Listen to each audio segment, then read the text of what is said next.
विद्या निज भक्ति योगा शिक्षार्थमेक पुरुष पुराना श्री कृष्ण चैतन्य शरीर धारी कृपां तमहं प्रपद्ये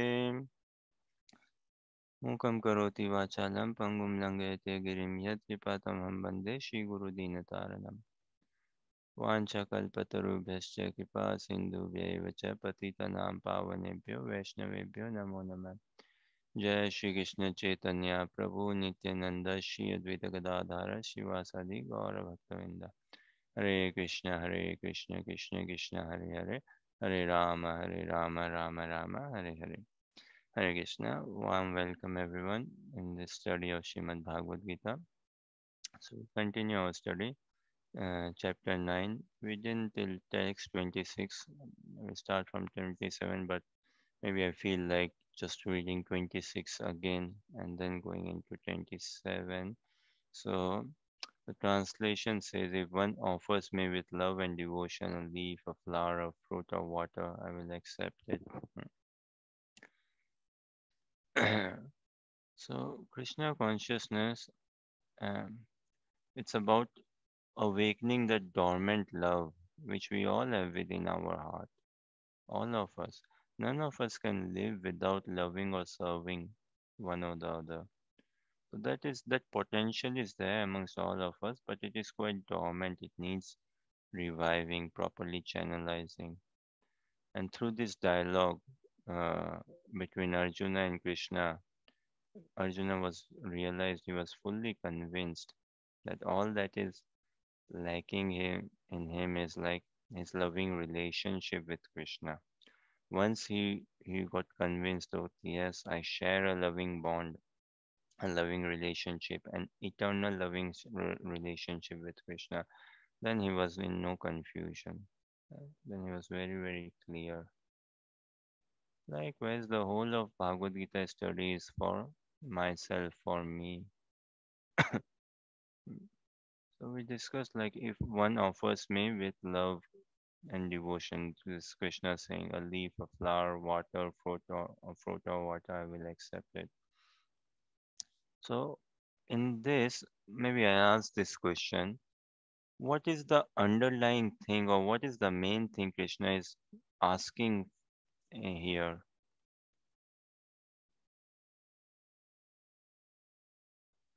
What is the real offering he's asking here? Say,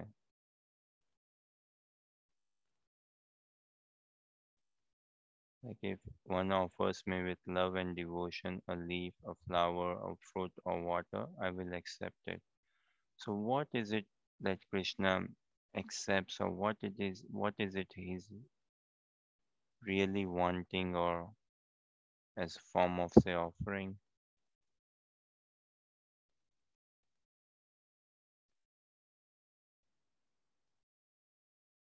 So Krishna is all capable, he possesses everything. So it's not like he's actually hankering or missing out on leaf, flower, fruit, or water. That is all Krishna's creation, his energy. But one thing is for sure, he's maybe wanting, hankering, or missing out for sure is my love, is my concentrated love. And that is what Krishna is really wanting. And we all as well, if we want any exchange dialogue, the love has to be there. There has to be the base of it has to be a loving exchange. Service will come about through love. And when we serve, we develop love. Many things in life is like a cyclical effect. So, more like in lieu of leaf, flower, fruit, or water, Krishna is asking our loving reciprocation or relationship with Him. Otherwise, it would sound very pale, very formal, or if just Krishna says, okay, if one offers me a leaf, a flower, a fruit, or water, I will accept it.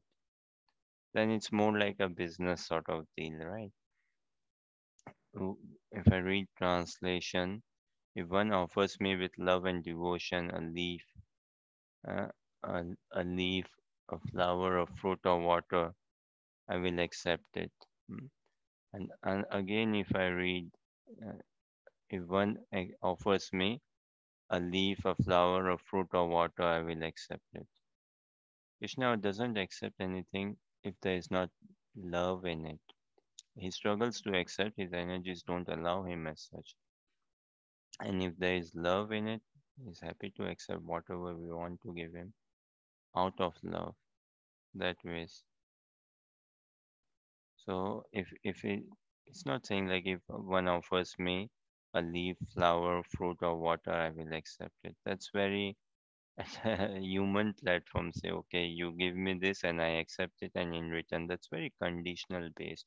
Here also one may say it's condition is putting condition on love or conditional base.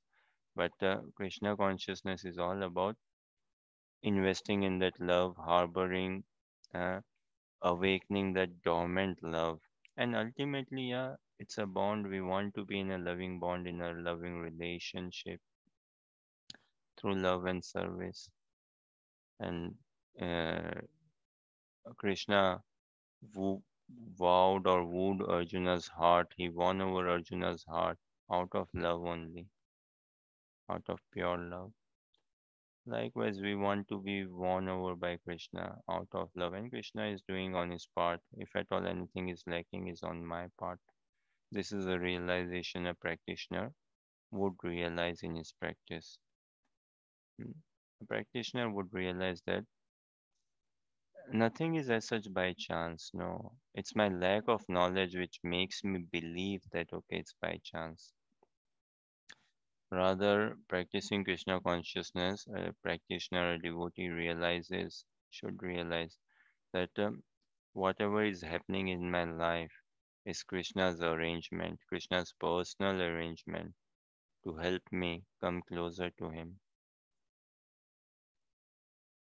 So, this is with this mood, with this prayer, with this understanding, and with this prayer to please the Lordships, to please Guru Gaurang, and to be of more service, to open up our more heart, to open up my heart even more to Krishna in genuineness. We try to see furthermore in Bhagavad Gita, we study furthermore.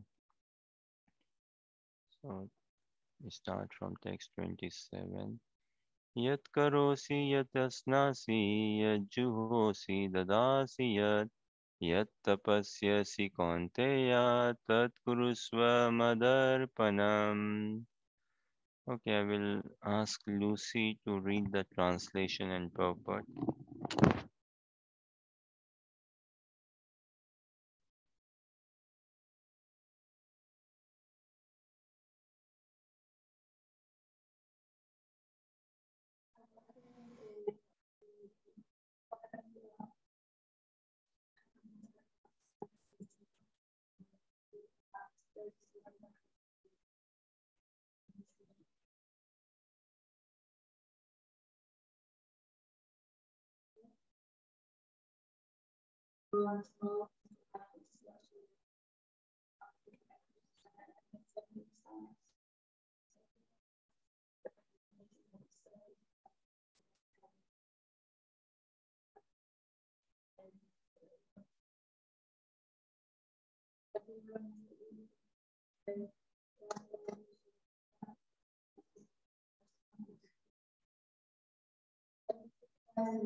Translation once again, please.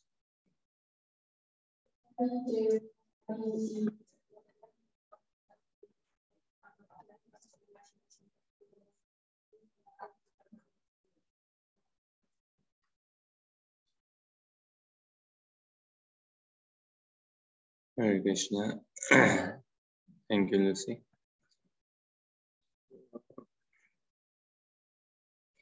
Actually, practicing Krishna consciousness, sadhaka would realize that life is meant to serve others. Life is meant to be of use or to make it as an offering, and there's no higher joy in giving than in receiving.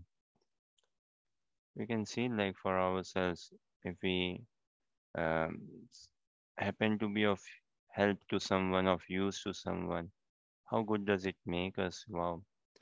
The other person also, yes, maybe I was of help to someone. The other person feels good, but within ourselves, we feel so at peace and calm that, yeah, I could be of help to someone. So there is no higher joy in giving than there's much higher joy actually in giving than in receiving. And again, Krishna consciousness is such a. Ari na आवाज वैसे Harsha?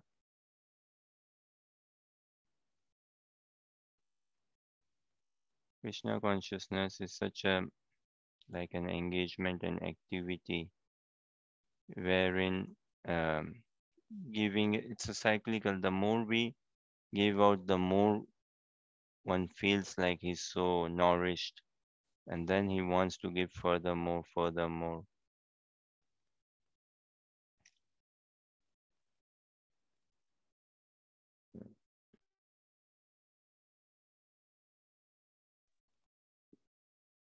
The more one gives out, the more one practices, the more one gives out, the more he receives, say, the love, the grace of Krishna, and then he further wants to give more and more. So Krishna here, in lieu of, like, he's trying to help Arjuna, cover him up by what that whatever you do, certainly we cannot live without doing anything. No, we do something, then whatever we eat, whatever we like sleep, whatever we do it as an offering to Krishna. Mm. Then we can, and this is what Krishna would like or appreciate, when this life becomes an offering of service. There was an advertisement on television long time back with related to sports. It said, eat, drink, sleep, Coca-Cola. So whatever we do, eat, drink, sleep, or like, I know every time, like in the UK, football is a very big sport, heavily followed. So around football time, games and everything, the whole thing is like everything is centered around football and things. So that absorption. So through many ways, we'll find that Krishna is actually helping us to mold our life.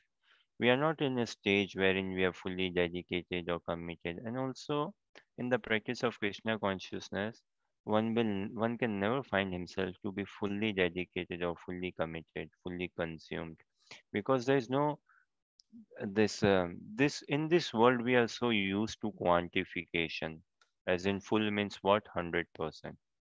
But in the world of eternity, in the world of in spiritual realm, what is complete? It's ever expanding. So if it's ever expanding, I can never say, okay, I've given myself fully. Like, can I ever say or claim, oh, I've chanted so many rounds, I've done full rounds? No, I can never say that I've chanted extra rounds or many rounds or full rounds, that means okay, I'm coming to a limitation or saying that that's the height, that's the limit. But in Krishna consciousness, there's no limit, no limit. But in order for us to come to that stage, Krishna is helping us understand, okay, whatever you do it as an offering to me. Because karma means action. Karma, the simple meaning of karma is action. Now, we do lots of action, but we don't know whether our action, what sort of reaction is it going to give me, good or bad.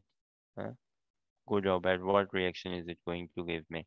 And here, by whatever we do, if we do it as an offering to Krishna, keeping Krishna in mind, keeping Krishna in the center, then we are molding our lives. And even if we are involved somewhere in any sort of wrongdoing, but if I have Krishna in my sight, in my back, say, then Krishna will help us come out of that wrongdoing.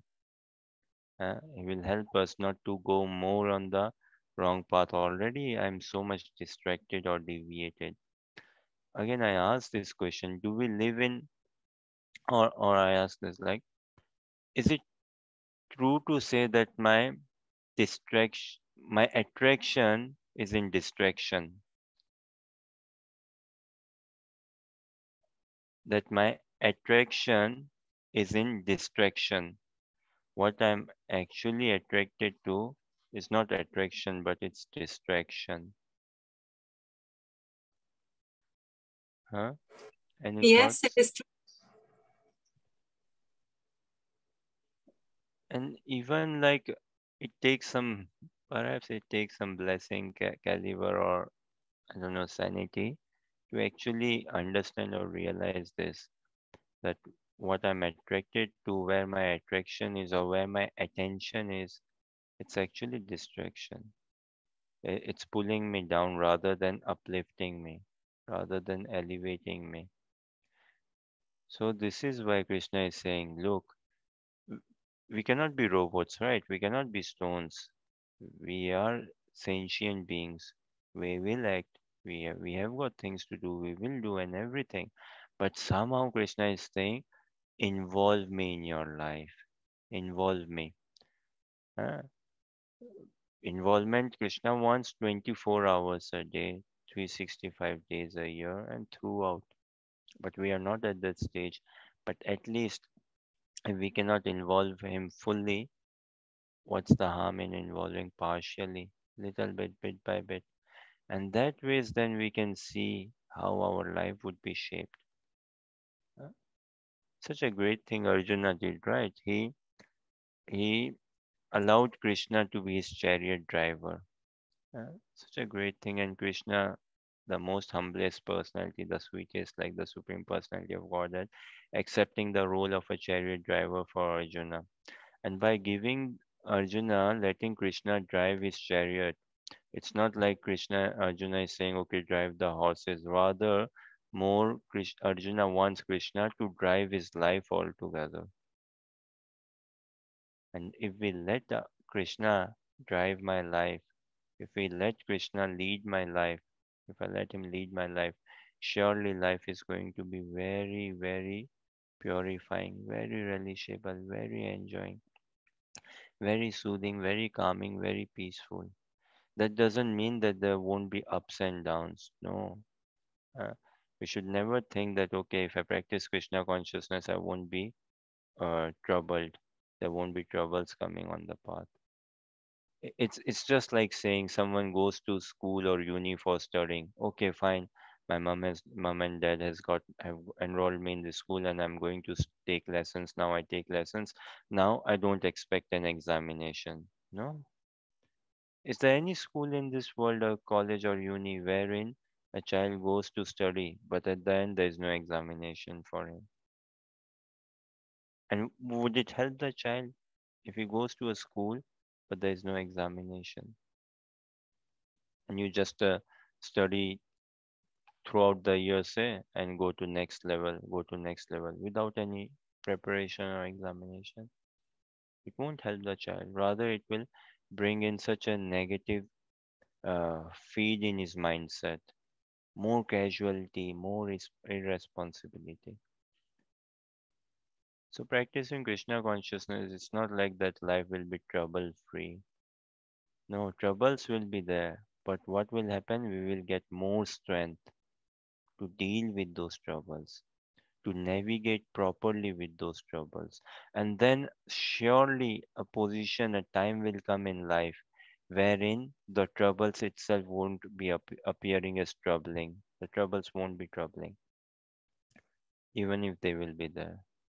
Uh, So much like the stamina or immunity will be so strong, even if um, I'm say troubled by a say a virus or something, but my stamina or immunity would become so strong that I won't be affected by it. But for that, there has to be a relationship and engagement and involvement with Krishna. And this is what he's saying, that whatever you do, surely we do so many things in life on a daily basis. We eat and all. So essentially, we live in this mortal world, right? It's called Karma Bhumi, mm, this middle planetary system where we are. And this is a land of action. We have to act here. In heavenly planets, it's a land of sense enjoyment more. There's not much of action required. There's the reaping benefits of the good karma. And then there are lower planetary systems where there is like going through some more ordeal. mm, And in the spiritual world, everything is manifesting through desire, just by the desire. But we are not at that energy level right now. So we have to act, and when we act, either we act good or bad. Very rarely as such neutral. We act good or bad. So the reaction has to be there, something good or something bad. And this is what Krishna is saying. Just involve me, engage me, offer it to me. Uh, Sometimes we see, right? Like, I think in UK also it happens sometimes growing up in school, boys pick on a fight, right? And then okay, see you after school or something, and they all pass this word or look for okay, I will bring my elder brother or I will bring a boy from a senior class or higher class and all. So he will be my backup, say, and then I'm very sure that okay, I don't have to worry. So likewise, in that sense, Krishna is saying, kindly let me be your backup in life. Imagine life would be so beautiful when I have Krishna as the backup in my life. Life won't go any wrong then. If I put my faith or trust in Krishna, in the holy words of Krishna, in the holy message of Krishna, in the promise what he is giving, in the holy name of Krishna. And what Krishna consciousness teaches that try before you buy. So it's not like something imposed upon me, put upon me, no. Love is something which is not imposed, no, it's not like force. So we practice Krishna consciousness, and the practice itself is so soothing, so calming, so loving. And it is for, well, Krishna says in Bhagavad Gita, he shares a unique individual personal relationship with each and every living entity, not just humans, trees, plants, water bodies, each and every living entity. And we have this kind of choice how much we want to love or something. So it is this kindness that Krishna gives us due space as well. And yet in love, he wants our full attention, complete absorption. And those who have made anything in life, it is through absorption only, through putting ourselves fully in something. But before we fully consume ourselves in Krishna consciousness, it's a gradual process. So Krishna is saying, gradually involve me. Somewhere keep me in the loop. Somewhere keep me there. We find in work dealings and all that senior manager says, "Why didn't you inform me? Why didn't you keep me? If I was informed, I would have saved you. I would have looked after you." So likewise, if we involve Krishna in our life, then yes. And the ways to involve Krishna in our life is uh, the the best ways. devotee association, company of devotees. That's the best. And then through that company of devotees, we will be able to read more, we will be able to listen more, hear more, participate in kirtan, do some services. Likewise, we can mold our life. Furniture is what? Essentially, it's a mold, right? Of wood. There's a there's wood. Now, say tree is cut down, wood is there. But a carpenter knows that yes, what wood should be used, which is a good wood to use, and how to cut that wood to make a fine chair, a table, a bed, right? Likewise, in devotee association, devotees are very expert. They're very expert. So they know they know how to engage someone in devotional service. Uh, we are very raw. Like I'm quite raw. I'm very thick-headed. But it is the blessing of devotees that yes, I allowed myself to be in the company of devotees, and they are so skillfully engaging me in devotional service, and they're working hard upon me to make me such a fine product that Krishna will embrace me.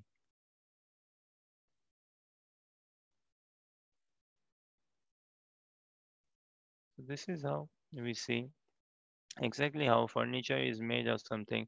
So there's a talented person who knows the skill, the art, the knowledge behind it, and he works it out.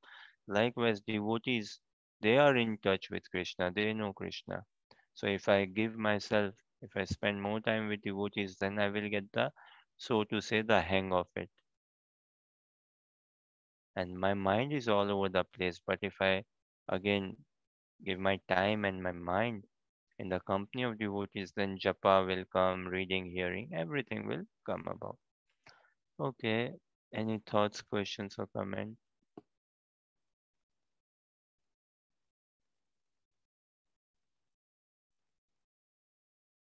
And again, no question is a dull question as such. The responses could be dull, that's another thing. And as we were discussing earlier on, Bhagavad Gita is like a sugar candy, which is sweet from everywhere. So, likewise, the study of it can be picked from anywhere, and all the messages throughout the same to love and serve Krishna. So, question maybe to this verse or in general. Again, it's not like I know the answer, but I like listening to questions at least. Okay, let us see next then. By the way, you're good listeners for sure, and you keep my job very easy without bothering me with questions, so that makes life easy for me, maybe. शुभाशुफलेरेवं मोक्षसे कर्मबन्धने संन्यासयोगयुक्तात्मा विमुक्तो माम् उपेष्यसि. Okay, so Harsha, you can read translation and purport, please.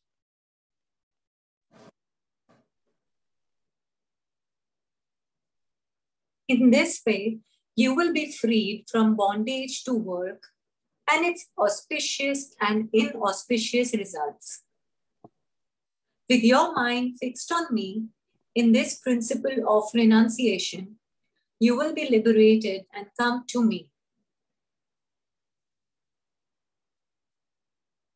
Purport. One who acts in Krishna consciousness under superior direction is called Yukta.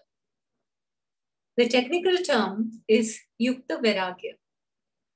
This is further explained by Rupa Goswami as follows.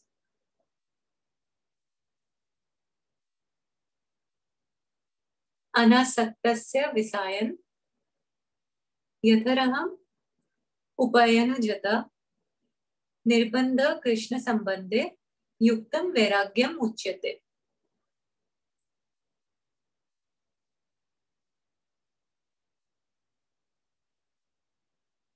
Rupa Goswami says that as long as we are in this material world, we have to act. We cannot cease acting. Therefore, if actions are performed and the fruits are given to Krishna, then that is called Yukta Vairagya. Actually situated in renunciation, such activities clear the mirror of the mind. And as the actor gradually makes progress in spiritual realization, he becomes completely surrendered to the Supreme Personality of Godhead. Therefore, at the end, he becomes liberated, and this liberation is also specified. By this liberation, he does not become one with the Brahma Jyotir, but rather enters into the planet of the Supreme Lord. It is clearly mentioned here, Mama Upasyasi.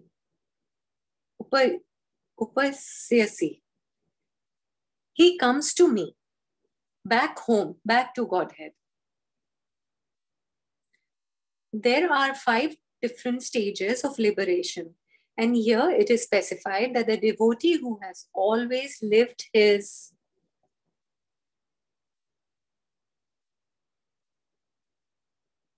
lifetime here under the direction of the Supreme Lord, as stated, has evolved to the point where he can, after quitting this body, go back to Godhead and engage directly in the association of the Supreme Lord.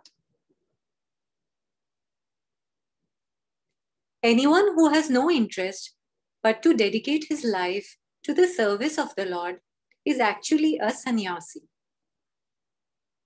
Such a person always thinks of himself as an eternal servant, dependent on the supreme will of the Lord. As such, whatever he does it for the benefit of the Lord. Whatever action he performs it as service to the Lord. He does not give serious attention to the fruitive activities or prescribed duties mentioned in the Vedas. For ordinary persons, it is obligatory to execute the prescribed duties mentioned in the Vedas. But although a pure devotee who is completely engaged in the service of the Lord may sometimes appear to go against the prescribed Vedic duties, actually it is not so.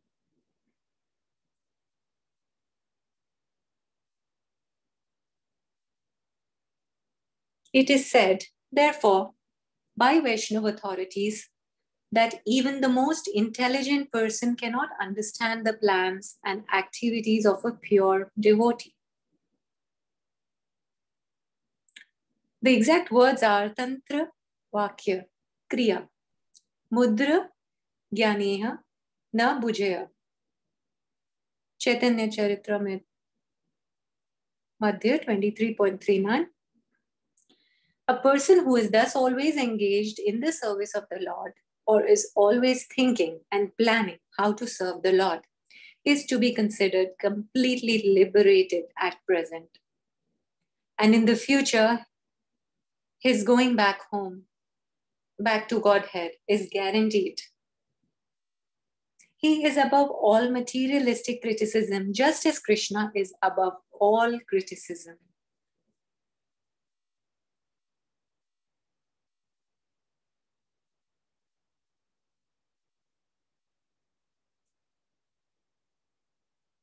In this way, you will be freed from bondage to work and its auspicious and inauspicious results.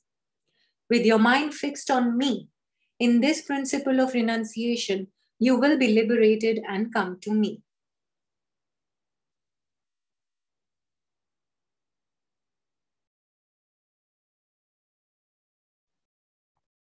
Hare Krishna. Okay, so very nice. I asked this question. What is better, to work with expectation of results or work with acceptance of results? What do you say, Harsha? Work with expectation of results or Work with acceptance of results. The second one, work with So acceptance. yeah, Lucy also says work with acceptance of results.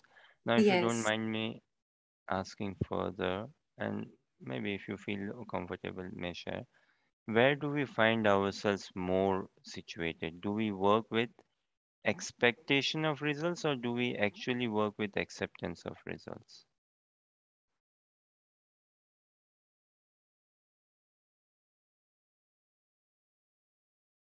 Any thoughts? Well, it's the other way around. We always have expectations, usually. So, hmm. So, see, it is very obvious or quite natural, or it comes so instantaneously or very cleanly to us, right? That yeah, work with acceptance of results. But we are not in that consciousness, we are not in that frame, in that zone, in that energy level, or we do not act like that. We are heavily driven by expectation of results, and which is in a way natural because we living entity, since eternity we are searching for Krishna. We are searching for eternal bliss, knowledge, happiness, shelter, security, peace, friendship, love, relationship, since eternity. And this is the symptom of someone who is awakened. What is the symptom of someone who is awakened? That he's inquisitive, he's searching, he's excelling, he's wanting more, more, not saturating, and he's evolving more spiritually. Mm. So it is quite natural, like to work desire to work with acceptance of results, but we are stuck in this expectation. So Krishna knows our pulse way much more better than I know myself. This is for sure. Krishna knows me in and out even way more better than I know myself. Just like a small example, mom and dad, they know their child, right? Way more better than the child knows. The child may say, no, I won't be playing, or I won't be throwing this. But parents know, no, we know what you are going to do if we give you this money, or teachers and that. So likewise, Krishna knows us in and out the more I know myself. So Krishna knows that I'm stuck with this expectation of results. Hmm. The last thing Krishna wants me is to be result oriented. Again and again I say, Krishna, numerous places Krishna encouraged, inspired, appealed, asked Arjuna to fight the war. But in no single place Krishna told Arjuna to win the war. He's asking Arjuna to perform your duty selflessly. And through that attitude, Krishna will uplift Arjuna all the way, all the way. Hmm? But in no place is he saying that go Arjuna, win the war. And generally, we find in society, go win the war. Russia, Ukraine, go win the war, not just fight the war. If imagine like if a Russian or Ukrainian soldiers, they have to say, "Sir, boss, I'm fighting the war with my best ability and doing my duty very selflessly." The manager won't be pleased. No, leave your duty or whatever. We want result. Win the war. But Krishna doesn't want that. Krishna knows us in and out. So he doesn't want us to be result oriented. This is why he's saying that by offering our lives, our heart and soul to whatever capacity involving engaging Krishna in my life, then I could be freed from the bondage to work and its auspicious and inauspicious results, because I'm so much in this results driven mentality. And that would be such a kind of boon. If I'm free myself from results mentality, then what have I got to lose? Have I got anything to lose in life then? But that will happen only when I'm in a relationship, if I've shaken hands with Krishna, if I'm in that partnership with Krishna, if I'm on the way to Krishna. You know what is the hardest thing in life to lose or to give up? It is my own ignorance is so hard to give up. So hard. What am I most attached to? To my own ignorance. Most attached to my own ignorance. And the irony is, don't even know that I'm how ignorant am I, or am I in ignorance? Am I living life in ignorance? Yeah. A, a cow, a bull, we can see, okay, a cow is living in ignorance. In India, we find in the streets, right? Cows can move around and all. And we find living in ignorance, going here and there, or a goat or sheep, and then captured and get slaughtered, say, and all. But how much in knowledge am I living as such? So Arjuna realized that he thing is Arjuna realized that okay, somewhere there is some missing link. Hmm? I'm in ignorance, and then he called out to Krishna. So likewise, the if I realize, if I understand actually that I am in ignorance, then it's a sign of knowledge. It's a great acknowledgement. It's a great start. But life shouldn't just end there. Uh, just saying that okay, I'm in ignorance really doesn't help. Again, just this example: if someone is diagnosed with what, say, cancer, or diagnosed with some other disease or cancer, then is it a good thing to be diagnosed to know that okay, I'm having this disease? It's very good to know, right? Otherwise I might be carrying some disease within me and I don't even know. And later on, if I get to know, okay, the doctor may say, oh, well, it's too late now. So it's much better to be diagnosed at an early stage and to know. But then what do I do? Suppose if I get to know I'm suffering from kidney problem, liver problem, or cancer, then it's good to know, but do I leave it there? No. Do I celebrate? Do I party? No. I find to try to know, work out, okay, how can I come of this disease state and go to a healthy state? Likewise, Arjuna realized that, okay, there's some missing link in my life. I'm in ignorance. I'm working, but with so much of expectation of results. And how do I transition myself to acceptance of results? That requires quite a bit of faith. That requires a bit of practice. And just the thought of that transition, just the thought of coming to that zone where I live and work by acceptance of results is so peaceful. Is it not? Just imagining myself and what would it be in real life? And this is why Krishna is saying that with your mind fixed on me in this principle of renunciation, you will be liberated and come to me. So, renunciation, what does renunciation mean? Renunciation means giving up everything. So, a question: what is it that we own? In order to give up everything or anything, I must be owning something, right? First, that so if renunciation, if I define it as giving up everything or giving up anything or giving up something, then I must actually be the owner of that thing for me to be able to give it up. So, what is it that I own? What can I claim that I own?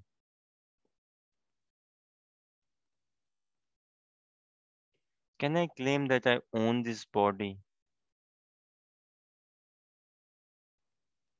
Can I claim that the body I'm living in,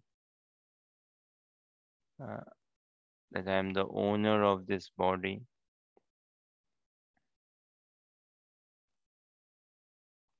If I can claim that, then I can have a check on my weight the way I want it. If I can claim that, I can have a check on my height the way I want it. How much tall, how much short. Hmm? I can. have a way on my check on my looks, uh, what what what I want and all. If I really owned my body, then I could have controlled my height and things. Um, so I am more than owner. I'm kind of everything is given to us in life. Everything is given to us for looking after it, for taking care of it. This body is also a gift of material nature, a blessing actually. This human body to be looked after, not to be let it to be exploited or not to uh, put it for any wrong use, which is not good for my body, mind, and soul. So speaking of renunciation, understanding that everything belongs actually to Krishna, and this is what Krishna wants. If anything to renounce is my ignorance actually. That is to be renounced. That is to be given up. So as it says in the purport, Srila Rupa Goswami, one of our acharyas, one of our teachers, he gives this mm, Yukta Vairagya, that's the Krishna consciousness philosophy. Anasaktasya Vishayan Yatharam Upayanjita Nirbandha Krishna Sambandha Yuktam Vairagyam Uchyate. Uh, As long as in this we are in this material body, we have to act. We cannot cease acting. So it's not like okay, there is danger, cover your eyes, close your eyes, no more danger. Krishna consciousness journey practice it's not escapism from the realities of life. Definitely not. Rather, one who is not practicing spirituality, one who is not practicing Krishna consciousness, is escaping from the realities of life. Krishna consciousness is seeing life head on, not living in a cover up society. So, real renunciation is actually giving my ignorance or giving at least the fruits of my result because that is so binding, so binding. With that comes an attitude, a mood of controllership. I'm the controller. With that attitude comes a mood of enjoying. I'm the real enjoyer. We all are enjoyers, we all are controllers, but we are say secondary enjoyer or secondary controller via our enjoyment is via Krishna in the sense Krishna is the supreme enjoyer, and when we engage our senses in the service of Krishna we get enjoyment. That sort of enjoyment. So utilizing things in the service of Krishna,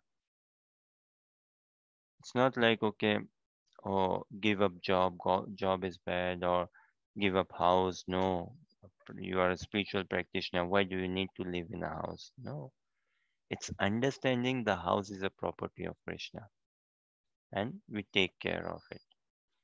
So likewise Krishna is saying, give up this controlling ship attitude and be more like a guardian, a caring. Then Krishna will care after us even more. And when Krishna cares after us, then he puts us in real control. He will put us in real control of my life. But for that, this is why no, that education, that relationship, that connection with Krishna is required. Problem is, without becoming pure, I want to claim in this world that I'm pure. Yeah, without becoming pure. Like someone who studies becoming a doctor, a GP practitioner, minimum 5 6 years, any part of the world one has to give, and then further more studies. Now going through so much of study, then one becomes a bit somewhat that he can do some doctor job oriented. But if one does not go through that purification of 5 6 years of study, say, can one actually serve nicely? No. And thing is, we want everything very cheap without easy shortcut. No, so there is nothing like shortcut or cheap for that matter. Yeah. So Krishna is telling us, look, you put me in somewhere in the equation, bring me in the life. I will help you understand how to Give up this controlling mentality and come in caring mentality. And then when you start caring, then I will put you in more control. Another, say, a bank manager, he has been trained, and then the bank puts confidence in him, uh, that yes, the manager is trained now. So the bank puts confidence in him that yes, we can let him know the lock, the safe, the bank, the money and all, and he's trained now and he's trustworthy now. So then the bank gives him that control. Likewise, when we engage Krishna in our life, Krishna will give us more control. And this is what Arjuna did. He was lacking control tremendously. And what Arjuna realized is that it is I who need to change. He didn't tell Krishna, can you change the date of the war? No. Can you change the day of the war? No. Can you change the opponents? Can you change my gas? No. He didn't say, change my tools, change my equipments. Can you change my direction? All these things, no. And Krishna did not change the situation. Krishna did not change the circumstances. The situation was still there, same situation, circumstance, same opponents, everything same. Everything same. But Arjuna got changed. Krishna changed the heart of Arjuna. Krishna transformed the heart of Arjuna. Krishna helped Arjuna grow, evolve him. And this is what Krishna is asking. Huh? Say asking, appealing, or whatever. If we involve, offer, engage a bit Krishna in our life, then nothing inauspicious is going to stay. And we will be freed from the bondage to work. Krishna never, message is not that quit work. No, it's not that we don't have to work then. And work meaning study or engage or participate in life. No, we still. But the attitude changes altogether. The thought process, the consciousness level, the mood changes altogether. And with the change in mood, change in heart, a devotee, he relishes more learnings in life, more joy, more peace in life. And he advances slowly, steadily towards seeing Krishna face to face. Okay, any thoughts, questions, or comments, or maybe clarifications?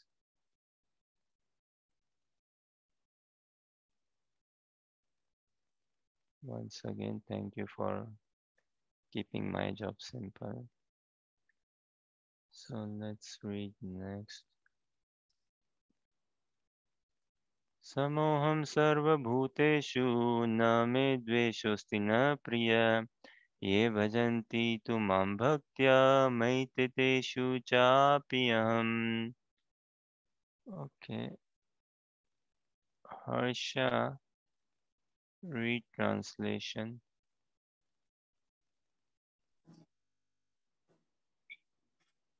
I envy no one, nor am I partial to anyone.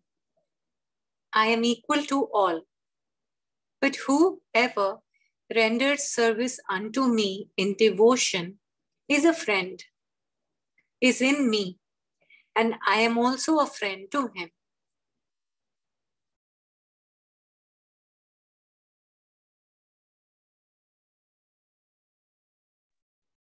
Purport bhi padhi Harsha. One may question here that if Krishna is equal to everyone and no one is his special friend, then why does he take a special interest in the devotees who are always engaged in his transcendental service? But this is not discrimination, it is natural.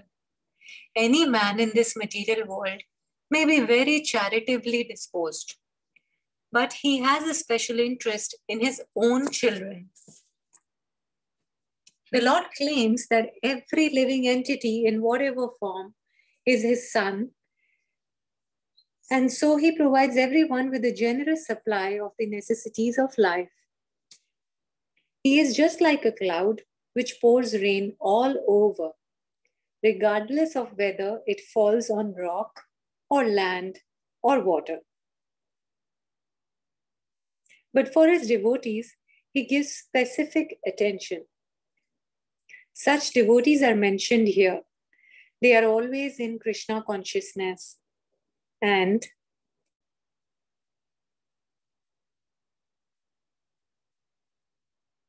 therefore they are always transcendently situated in Krishna. The very phrase Krishna consciousness suggests that those who are in such consciousness are living transcendentalists situated in Him.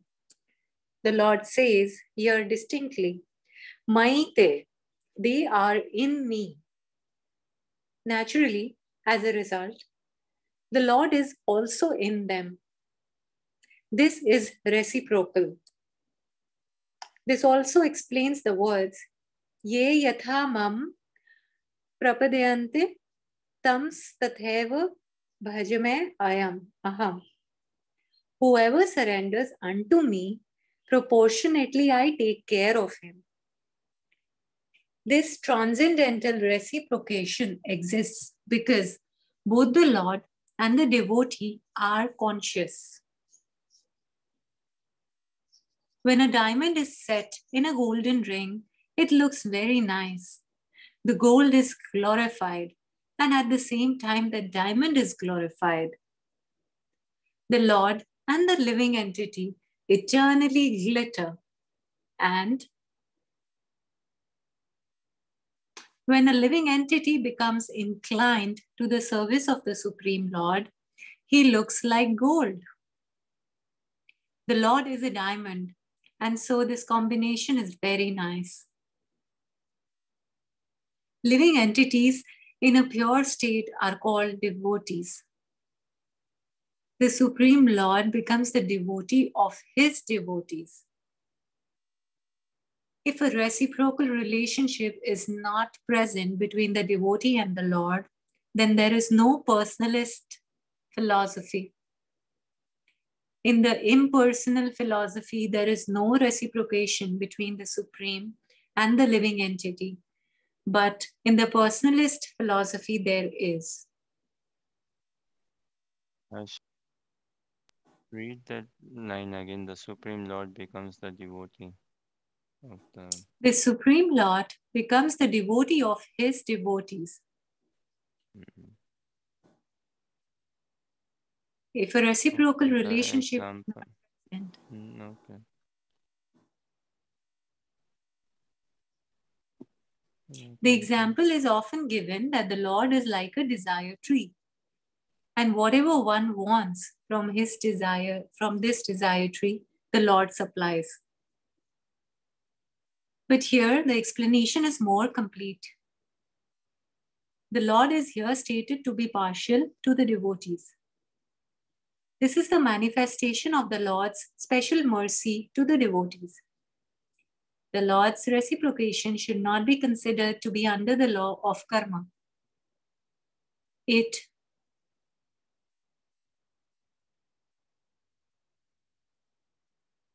belongs to the transcendental situation in which the Lord and his devotees function. Devotional service to the Lord is not an activity of this material world. It is part of the spiritual world where eternity, bliss, and knowledge predominate.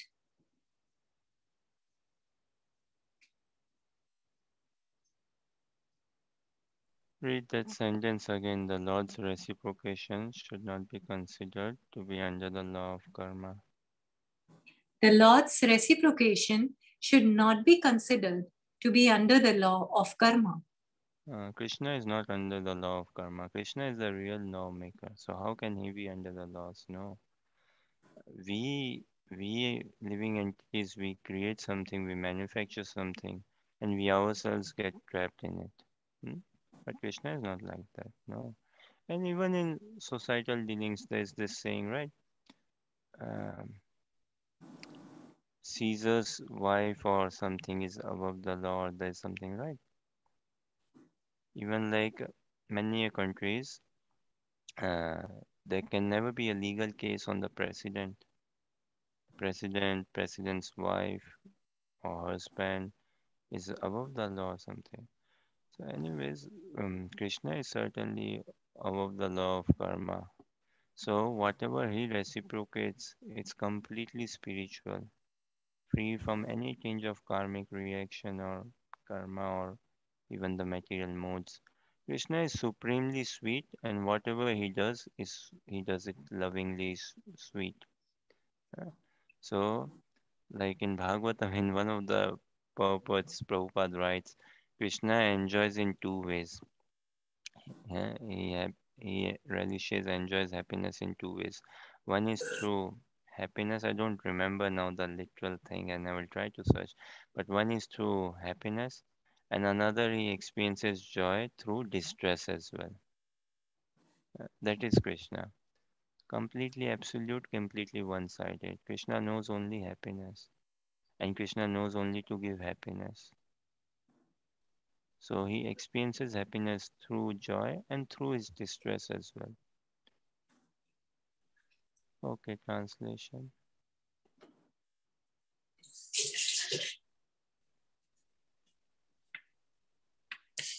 I envy no one, nor am I partial to anyone. I'm equal to all, but whoever renders service unto me in devotion is a friend, is in me, and I'm also a friend to him. Very practical. Whatever Krishna is saying in Bhagavad Gita, everything is very practical. Like, see, if we see a bit of the chronological order, how Krishna is saying that offer to me, involve me, engage me, keep me in the loop, say, uh, include me, let me be a part of your life, uh, that ways. And then by doing that, gradually, eventually, or in good progress or whichever way, Krishna will free us from any negative reaction or even positive reaction is also no good. He will free us from any auspicious or inauspicious results. And but someone may say, okay, this is Krishna's partiality, right? He's taking sides or he's favoring or favoritism. But here Krishna is saying, no, I envy no one, nor I am partial to anyone. I am equal to all. But it is natural, right? One who renders service unto me in devotion is a friend, is in me, and I am also friend to him. Just like it says in the purport, right? The rain, when it rains, it doesn't discard, it doesn't see or say, okay, no, I'm not going to rain in this plot of land, I'm not going to rain there. Uh, uh, uh, when powerhouse, it supplies energy, right? To every houses wherever there's that makeup. It supplies. It doesn't say, okay, no, I'm not going to give energy to this house. Sun, sun comes out. It comes out. It doesn't say, oh no, I won't be going in that town, or I won't. I don't like the people in that town. They are very late. They never wake up when I am out.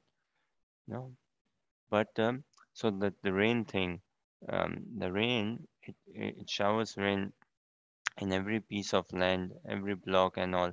But if a plot of land it itself is barren, not fertile, how do we expect it to give fruits? No. So is it a problem of the rain? Rain is not partial. Rain is doing the job, but it's just the nature of the land. It's not fertile. So how can it give? So it's not the fault of the rain or something. Likewise, if like Prabhupada also gives this understanding, say, sun comes out, but if someone is sitting inside the cave, how can he get the sun rays? No, sun comes out, but if I'm inside my room, locked up altogether, how would I get the rays? No, so that's not the problem of the sun, and sun is completely impartial. If we give anything foul, smelly as well to sun, sun absorbs it. है Urine, sun will absorb that and give it good water, say sun absorbs everything. So that sun is not partial. Krishna is not partial. It's actually us who are so partial. Us who are so partial. How can Krishna be partial? I mean, in this worldly affairs also, by and large, we see parents having four different children, and they are not that partial. And what to speak on the spiritual platform. So Krishna is not at all partial, but it is a naturally sentiment, a natural emotion. Uh, how much love I want to pour in the relationship, accordingly Krishna is there. He will reciprocate. But if I do not want any bit of Krishna consciousness, any bit of spirituality in my life, it is not something that is going to be forced upon me. Everything would be forced upon me by the laws of material nature through my karma and my desires. I don't know the backlog of karma I'm carrying with me from previous lives, so many previous lives. The impressions, the thoughts, the desires I'm having in my subconscious mind, in my conscious mind. Eh? And because of my desires in this life and past lives, and karma in this life and past lives, is what the future is bringing to me, even if I like or don't like. But this human form of life, from this moment, gives me an opportunity to dovetail, to shape up my life by bringing more Krishna consciousness. Then I can free myself from the reactions of karma. I can purify my desires altogether. Yeah. If my desires are very Krishna conscious, then there won't be any disaster in life. There won't be. But if I'm troubled by some lower desires, by mundane material desires, then what I'm going to receive is going to be a disaster actually. So Krishna in no way, form or shape is like he's being partial. And in a way, yes, he's impartial to his devotees. What to do? He's bound up by love altogether. So he favors his devotees, yes. When a mother goes for shopping for his child's her child, she buys good dresses for the child, right?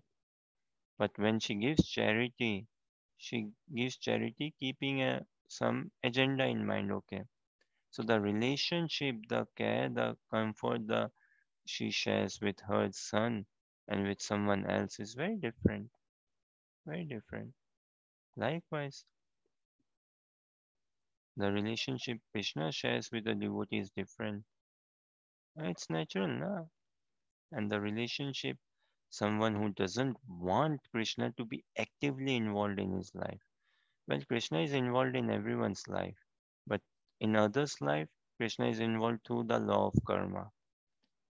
Ah, through material nature, Krishna is the supreme controller and controlling, guiding everything through material nature. But for a devotee, Krishna personally takes charge. Like in this war, in this instance, Krishna personally took charge to drew Arjuna's chariot. So for us as well, when we aspire to become a devotee, when we engage ourselves in devotional practice, then Krishna will personally take charge of our lives. And there will come a day, a point in our life wherein no more karmic reaction, wherein we hand over the our karmic records altogether from the hands of Lord Brahma to Lord Krishna. Ah, so this life is all about training. It's meant to train us to achieve higher, attain higher deeds, higher benefits, higher realm, higher um, aims, aspiration, goals, objective. So Krishna is in no way partial, and how beautifully it says in the purport, the relationship Krishna and his devotees, just like that. Diamond is beautiful, and then gold uh, on a diamond ring. It's even so more beautiful, and diamond in a golden ring. And likewise, the relationship between Krishna and his devotees. Devotees, they look for any opportunity to glorify Krishna. And Krishna, he also looks for any opportunity to glorify his devotees. In many ways, Krishna is mad and his devotees, they are also mad. And they relish this madness. But this madness is a transcendental loving madness. In this society, we are so much enamored or distracted in madness towards what? Towards woman, wealth, and wine. This sense enjoyment. There's heavy madness there. And we freely, willingly allow ourselves to get lost in this madness of worldly glamour. And what do we experience? Rather than enjoyment, we experience more of misery, trouble, pain, or anxiety.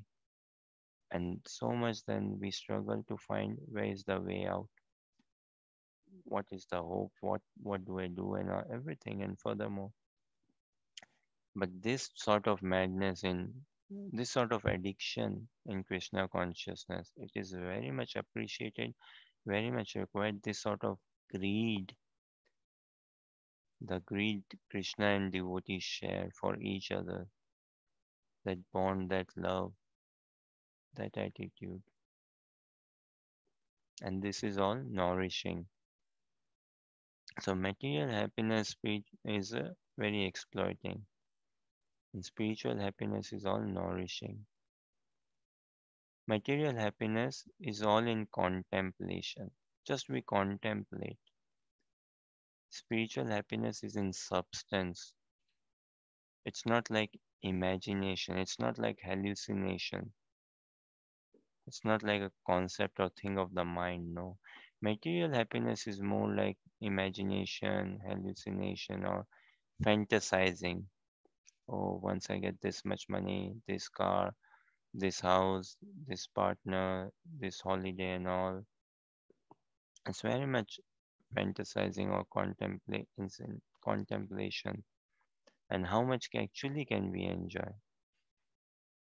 In duration, in quantity, in substance, and how much struggle is involved? Heavy struggle.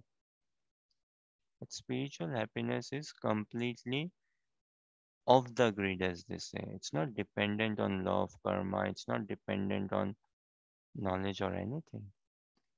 It's not like, okay, first I need to acquire some bit of knowledge or anything for me to understand Krishna consciousness or practice Krishna consciousness. Just sincerity of heart is required. That is what Krishna is asking. Just a tiny bit of desire, tiny bit of faith. And faith is required everywhere. Where not? In what field? Everywhere. So it's not like Krishna is some partial. He's in a way he's partial. Yeah, he's favoring his devotees, but that is out of love. That is out of love. He's bound up. Krishna is actually doing a favor to everyone. Uh, to devotees is purifying them, helping them out of love. And um, for someone who has not found his resolve in Krishna, then purifying, what do they say? School of hard knocks? Something like that. So yeah, making someone learns, but ultimately everyone is under the control, under the shelter actually of Krishna. Everyone is searching for Krishna. Everyone is searching for pure joy, love, security, peace, happiness. And maybe I'm searching for a question. So, any thoughts, question, or comments, or any clarification?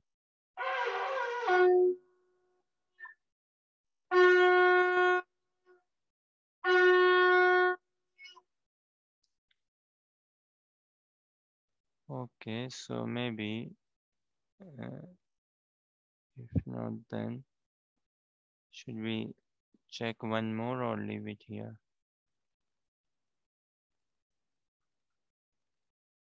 Okay, we leave it here and we continue later on. Thank you very much for your patient listening and joining for your inspiration. Hare Krishna. Hare Shishikorantai Krishna. Mayapur Sashi ki jai.